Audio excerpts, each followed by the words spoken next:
quels sont les aliments interdits?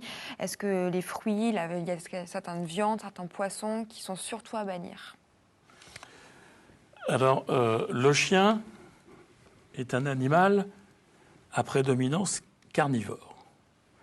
Ce qui veut dire qu'il a besoin de protéines, qu'il a besoin de matières grasses et qu'il a besoin de glucides.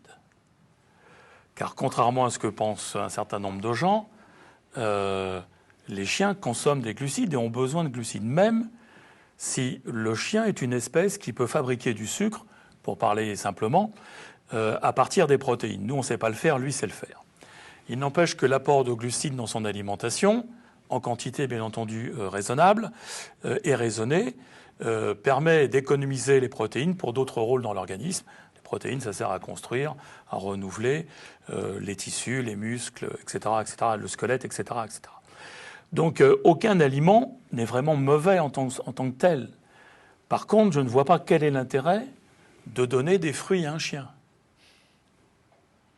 Est-ce que c'est difficile du coup de nous-mêmes concevoir les repas de notre animal en lui faisant, je sais pas, un plat de pâtes avec un morceau de viande et un fruit, comme on se le ferait pour nous? Ça, c'est impossible. Alors déjà, pour un si animal. vous voulez nourrir votre chien comme vous, déjà vous avez tout faux.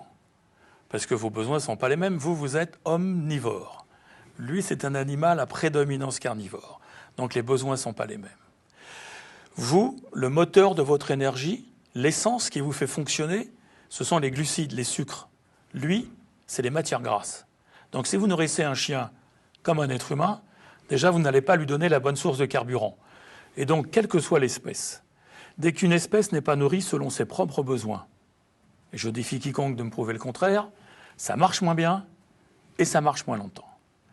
Donc on peut, bien entendu, si on est nutritionniste, si on connaît les besoins en protéines, en lipides, en vitamines, en minéraux, en fibres de son animal, on peut préparer la ration pour son chien. Je ne suis pas certain que tout le monde soit docteur en nutrition. Et donc, je crois que la meilleure des choses, c'est de faire confiance aux gens dont c'est le métier. Et du coup, plutôt donner des croquettes, c'est vraiment l'alimentation la plus... c'est déjà la plus pratique, c'est la plus rentable. Dans une croquette, on va trouver en plus des éléments nutritionnels indispensables, un certain nombre de nutraceutiques ou de prébiotiques qui vont permettre d'améliorer la santé de l'animal au niveau intestinal, au niveau cardiaque, au niveau rénal, au niveau articulaire. Je ne suis pas certain qu'en fabriquant soi-même l'alimentation de son animal à la maison, je ne suis pas certain qu'on arrive au même résultat sur l'animal.